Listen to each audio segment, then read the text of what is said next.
25th జనవరి నుంచి 29th జనవరి వరకు జరిగిన కొన్ని ముఖ్యమైన మరియు ఇంపార్టెంట్ కరెంట్ అఫైర్స్ అయితే ఉన్నాయి. వీడియో కనుక మీకు యూస్ఫుల్ ఉంటే తప్పనిసరిగా వీడియోను లైక్ అయితే చేయండి. ఇప్పటి వరకు మన ఛానల్ని సబ్స్క్రైబ్ చేసుకోకపోతే ఛానల్ అయితే సబ్స్క్రైబ్ అయితే చేసుకోండి. ఏపీపీఎస్సీ, టీఎస్పీసీ అదేవిధంగా ఇతర పోటీ పరీక్షలకు ఎవరైతే ప్రిపేర్ అవుతున్నారో వాళ్ళందరికీ ఉపయోగపడే విధంగా డైలీ బేస్ జరిగే కరెంట్ అఫైర్స్లో కొన్ని ముఖ్యమైన కరెంట్ అఫైర్స్కి సంబంధించి మన ఛానల్లో వీడియోస్ అయితే వస్తుంటాయి.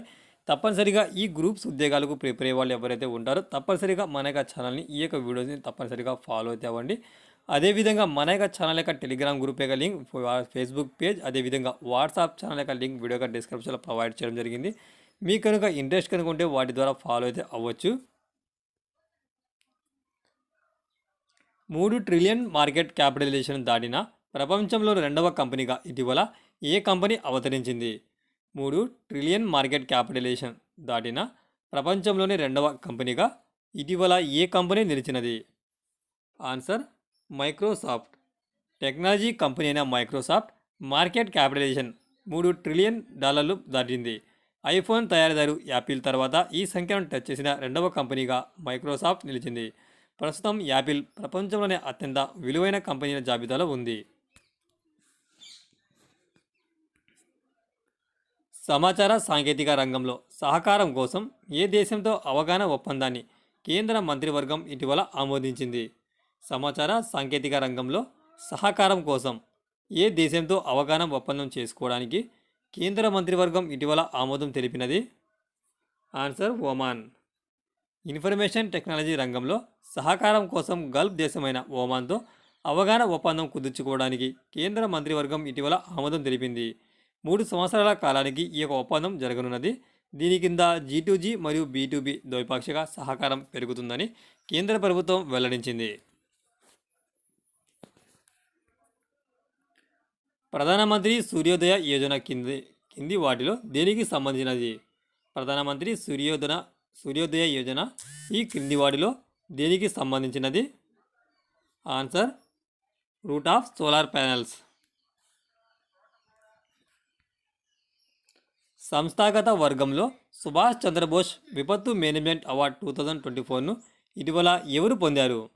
సంస్థాగత వర్గంలో సుభాష్ చంద్రబోస్ విపత్తు మేనేజ్మెంట్ అవార్డు 2024ను ఇటీవల ఎవరు పొందారు? Answer 60 parachute field hospital UP. Uttar Pradesh యొక్క 60వ పారాషూట్ ఫీల్డ్ ఆసుపత్రులు Subhash Chandra Bose disaster management award 2024 సంవత్సరానికి గాను విపత్తు నిర్వహణ రంగంలో వస్తాయని ఎంపికయ్యాయి. యూనియన్ హోంమంత్రి శాఖ ఇటీవల దీనిని ప్రకటించింది. ఈ అవార్డులలో సంస్థాగత వర్గంలో విజేత అయిన సంస్థకు 51 లక్షల రూపాయల మరియు సర్టిఫికెట్తో నగదు బహుమతిని పొందుతాయి. ఇదే కనుక ఒక వ్యక్తి విషయంలో అయితే 5 లక్షల రూపాయల నగదు మరియు సర్టిఫికెట్ అందించబడుతుంది.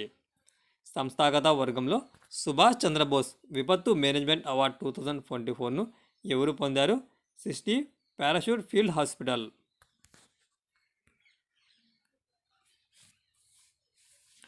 ఐసీసీ పురుషుల T20 cricketer of the year అవార్డును గెలుచుకున్న ఆటగాడు ఎవరు?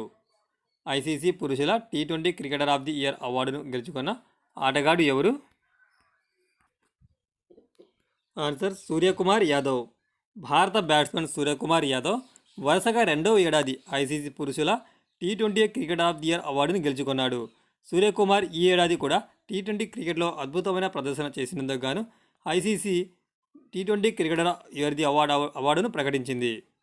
ఐసీసీ పురుషుల T20 cricketer of the year అవార్డును గెలుచుకున్న భారత ఆటగాడు ఎవడు? సూర్యకుమార్ యాదవ్. ఆస్కార్ 2024 కొరకు నామినేట్ అయిన టు కిల్ ఎ టైగర్ చిత్ర దర్శకత్వం వహించినది ఎవరు? ఆస్కార్ 2024కు నామినేట్ అయిన టు కిల్ ఎ టైగర్ చిత్రంకు దర్శకత్వం వహించినది ఎవరు? నిషా పహుజా ఇటీవల 96వ అకాడమీ అవార్డులు ఆస్కార్ 2024 కోసం ఉత్తమ డాక్యుమెంటరీ ఫీచర్ చిత్ర విభాగంలో టు కిల్ ఎ టైగర్ చిత్రం ఉత్తమ డాక్యుమెంటరీ ఫీచర్ చిత్ర విభాగంలో నామినేట్ చేయబడింది.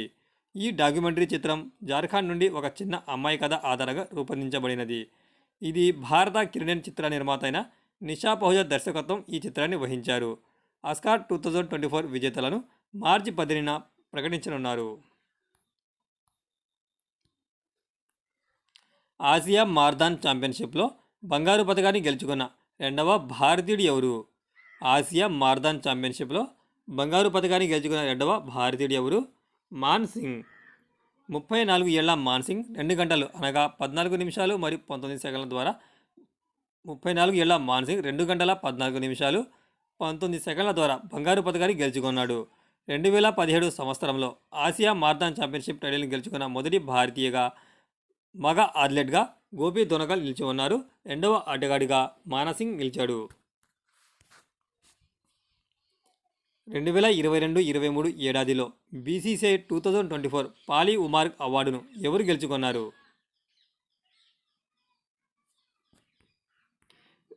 2022-23 ఏడాదికి గాను బీసీసీఐ 2024 పాలీ ఉమార్ అవార్డును ఎవరు గెలుచుకున్నారు? ఆన్సర్ శుభమాన్ గిల్. బీసీసీఐ అవార్డులు 2024లో ప్రకటించడం జరిగింది.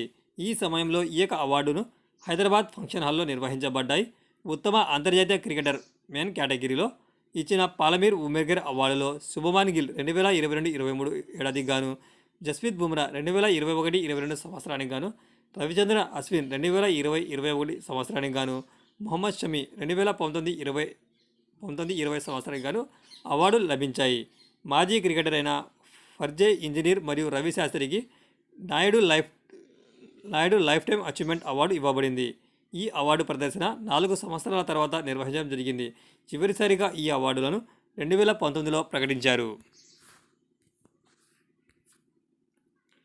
కర్నూరి ఠాగూర్ భారతరత్న ప్రదానం చేయనున్నారు. ఆయన ఏ రాష్ట్రానికి చెందిన మాజీ ముఖ్యమంత్రి? కర్నూర్ ఠాగూర్కు మరణానంతరం భారతరత్న ప్రకటించారు. ఆయన ఏ రాష్ట్రానికి చెందిన మాజీ ముఖ్యమంత్రి? ఆన్సర్ బీహార్. బీహార్ మాజీ ముఖ్యమంత్రి కర్నూరి ఠాగూర్కు భారతరత్న వరించింది. 2 సార్లు బీహార్ ముఖ్యమంత్రిగా ఆయన పనిచేశారు. జనవరి 24న కర్పూరి ఠాగూర్ 100వ జయంతి కూడా కావడం గమనార్హం. ఆయన వెనుకబడిన వర్గాల ప్రయోజనాల కోసం పాటుపడిన నాయకుడు. ఆయన డిసెంబర్ 1970 నుండి జూన్ 1970 వరకు మొదటిసారి బీహార్ రాష్ట్ర ముఖ్యమంత్రిగా ఉన్నారు. ఇండియా ఇంటర్నేషనల్ సైన్స్ ఫెస్టివల్ను ఏ రాష్ట్రంలో నిర్వహించడం జరుగుతున్నది? ఇండియా ఇంటర్నేషనల్ సైన్స్ ఫెస్టివల్ ఏ రాష్ట్రంలో నిర్వహించడం జరిగింది? ఆన్సర్ హర్యానా.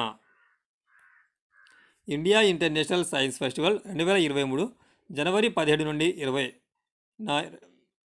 2023 సంవత్సరానికి గాను 2024 సంవత్సరంలో జనవరి 17 నుంచి 20 వరకు హర్యానాలో నిర్వహించడం జరిగింది. ఇండియా ఇంటర్నేషనల్ సైన్స్ ఫెస్టివల్ ఎప్పుడు నిర్వహించారు? హర్యానాలో జనవరి 17 నుంచి 20 వరకు. అయోధ్య రామ మందిర నిర్మాణానికి ప్రధాన వాస్తుశిల్పి ఎవరు? అయోధ్య రామ మందిర నిర్మాణానికి ప్రధాన వాస్తుశిల్పి ఎవరు? చంద్రకాంత్ సంపూరా. అయోధ్య రామ మందిరానికి ప్రధాన వాస్తుశిల్పి చంద్రకాంత్ సోంపురా. ఇప్పటికే కొన్నేళ్లుగా ఆలయ నిర్మాణ పనుల్లో నిమగ్నమై ఉన్న కుటుంబం నుంచి వచ్చిన వ్యక్తి. ఆయన గుజరాత్లోని సోమనాథ్ ఆలయం మరియు ముంబైలోని స్వామినారాయణ ఆలయం, గుజరాత్లోని అక్షర్ధామ్ టెంపుల్ కాంప్లెక్స్ను కూడా నిర్మించారు. అయోధ్య రామ మందిర నిర్మాణానికి ప్రధాన వాస్తుశిల్పి ఎవరు? చంద్రకాంత్ సోంపురా. ఫోర్బ్స్ ఇటీవల నివేదిక ప్రకారం ప్రపంచంలో అత్యంత బలమైన కరెన్సీగా ఏ కరెన్సీ అవతరించింది? ఫోర్బ్స్ ఇటీవల విడుదల చేసిన నివేదిక ప్రకారం ప్రపంచంలోని అత్యంత బలమైన కరెన్సీగా ఏ కరెన్సీ నిలిచింది? Answer Kuwait dinar. ఫోర్బ్స్ ఇటీవల నివేదిక ప్రకారం కువైట్ దినార్ ప్రపంచంలోని అత్యంత శక్తివంతమైన కరెన్సీ జాబితాలో నిలిచింది. అదేవిధంగా బెహ్రెయిన్ కరెన్సీ అయిన బెహ్రెయిన్ డెనార్ 2వ స్థానంలో ఉంది. ఒమాన్ కరెన్సీ, ఒమానీ రియాల్ 3వ స్థానంలో నిలిచాయి. ప్రపంచంలోని 2వ అత్యంత వర్తక కరెన్సీగా యూరో జాబితాలో 9వ స్థానంలో ఉండగా మరి యూఎస్ డాలర్ 10వ స్థానంలో నిలిచింది. ఇది ఫ్రెండ్స్, వీడియో కనుక మీకు యూస్ఫుల్గా ఉంటే తప్పనిసరిగా వీడియోను లైక్ అయితే చేయండి. Thanks for watching exam Lent.